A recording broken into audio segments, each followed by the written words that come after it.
आज हमारे देश में 50 साल पूरे हो गए जब देश में इमरजेंसी लागू किया गया था। क्यों? हार की खींच निकालने के लिए। जो राहुल गांधी आज संविधान दिखा रहे हैं कि संविधान खतरे में, संविधान खतरे में। अरे तुम्हारी दादी ने संविधान खतरे में डाल दिया था जब देश को आपातकाल के इस काले अंधेरे में फेंक दिया था। आपातकाल ऐसा था कि देश में जितने विरोधी दल के नेता थे उनको जबरदस्ती जेल में डाल दिया गया। क्यों डाल दिया गया? क्योंकि वो सरकार जो इंदिरा गांधी चुनाव हार गई थी,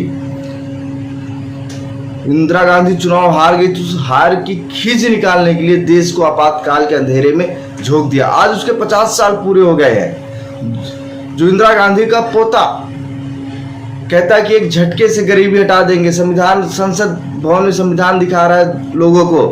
अरे तुम्हारे दादी ने देश को उस अंधेरे में डाला, उस आपातकाल के अंधेरे में डाला जिसकी कल्पना कोई नहीं कर सकता। जो अखिलेश यादव के सांसद संविधान लेके चल रहे हैं लाल टोपी में, अरे तुम्हारी उपज जो हुई थी कांग्रेस के विरोध में हुई थी और तुम उसी की गोदी में आज जाके सो पड़े हो। क्यों? राजनीतिक लाभ के लिए।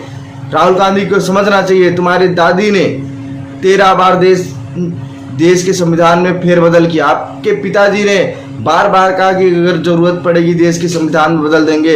आपके नाना ने 16 बार देश के संविधान में परिवर्तन किया। तो संविधान खतरे में आपकी पार्टी की वजह से है ना, कि भारतीय जनता पार्टी की वजह से। बार बार आपने संविधान को बदला।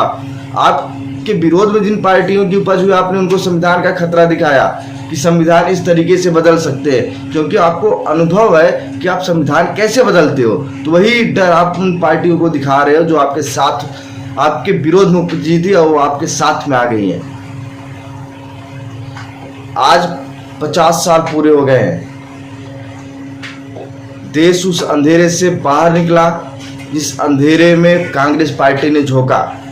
जो शहजादे आज घूम रहे, इनकी नानी ने झोंका था जिस अंधेरे में, आज उसके 50 साल पूरे हो गए हैं। और 50 साल के बाद आप एक बार बताइए कि भारतीय जनता पार्टी की सरकार ने संविधान में फेरबदल किया हो।